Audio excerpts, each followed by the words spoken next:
Yes bafethu sanibonani ulumkile lo wakazinyanga bafethu sengiphinde ngabuya ke we talking everything football njengamanje ke what are we talking about bafethu it's Kruger United versus Kaizer Chiefs it's gonna be a trick one niyawazi nani bafethu lamathimu aqhamuka le ezansi bafethu ukuthi mayefika kwi-PSL ahlezi ezofuna ukuthi abukwe ngomuntu osemkantshubomvu kwiloge bafethu siyayibona ke iKaizer Chiefs bafethu laphana igame isembombela izobe ivakashile iKaizer Chiefs ivakashele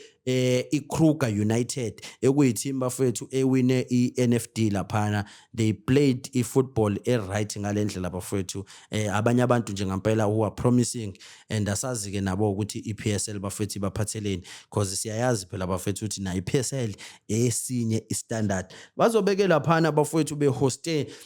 iKaizer Chiefs kwigame nje singazi ukuthi esingathi yona iKruger United they have nothing to lose but iKaizer Chiefs has everything to prove because ucoach omusha bafethu Cruz siyambona ukuthi ufikile naye ugalelekile is making changes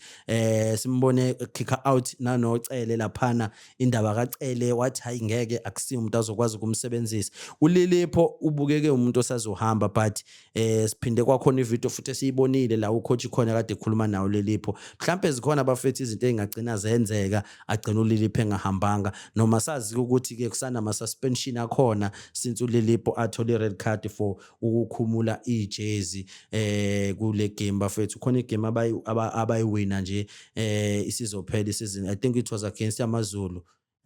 if I'm not mistaken wakhomula ijezi wathola red card abantu abaningi bamgceka ke emva kwalokho kwamenza ukuthi agcine esewumuntu ose-expressa kwa social media ukuthi akekho happy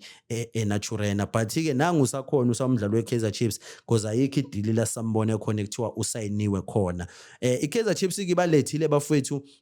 namanye kama players amasha bafethu esiwabonile njengoba kusalindekele nophili laphana ukuthi bafike from Stellenbosch and basayine nomntasingwa laphana odlala eswini bafethu esambona wadlala igame enhle kakhulu futhi laphayana against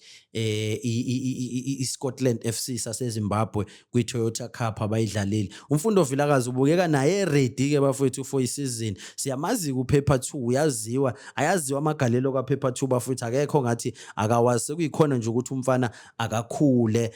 naye athole more game time bafethu kube kuningi nakho akwenzela i-team ukuthi iqhubeke phambili so kule game ke bafethu as much as iKruger United nayo iyabantu abathembisayo bafethu ukwiPSL but angibaboni beyiwina le game ngingayinika nje iKaizer Chiefs bafethu kule game because nabo bane point ekumele baliprove and abajwayele futhi ukuthi Chiefs under ucoach omusha iqale kabi kwisizini so they will be very motivated to win this game so I will give this game to Kaizer Chiefs what do you think bafethu of this game ubani ozombona edlula lana bafethu eyaphambili ubani futhi ozombona esala lana esalela ngemumva ngoba phela ke ibhola bafethu is 11 versus 11 uncanana noma artist just a name wayisho lokho bafethu ukuthi it's 11 against 11 ekugcineni igama liyakhuluma but futhi uma senise groundini alikhulumi ngiyacela ke bafethu hit the like button subscribe comment share umsebenzi wethu bafethu and ngelinye ilanga mhlambe nawe ngabe ngihleli nawe kanjena talking everything football.